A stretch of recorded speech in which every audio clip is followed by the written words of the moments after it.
प्रियालो भरसां ॻोठ वीरम में government boys primary school number 1 में उस्ताद सदरुद्दीन सुबरो क्लास 2B में मिड टर्म जो नतीजो ॿुधायो वियो। पोज़ीशन होल्डर शागिर्दनि लाइ नंढड़ी तक़रीब रखी। ॿारनि जी हौसला अफ़ज़ाई करण लाइ स्कूल जे सीनियर उस्ताद असदुल्ला सुबरो, उस्ताद अली गुल सोलंगी, उस्ताद सैयद अमीर अली शाह, उस्ताद सैयद बदरुल हसन शाह शिरकत करे शागिर्दनि में इनाम विराया ऐं पंहिंजी तरफ़ां कैश इनाम पिणु ॾिना।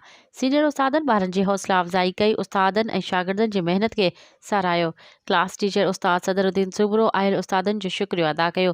उस्ताद जो चवणु हो त अॼु जा ही मासूम ॿार महिनत करे पंहिंजे मुल्क ऐं प्रियालो जो नालो रोशन कंदा। उस्तादनि खे घुर्जे त ॿारनि जी तालीम ते वधि खां वधि तवजा ॾियनि। मज़ीद ख़बरनि ऐं तफ़सीलात लाइ विज़िट कयो असांजी वेबसाइट www.awamiNewsHD.com ऐं ॾिसंदा रहो अवामी न्यूज़ HD।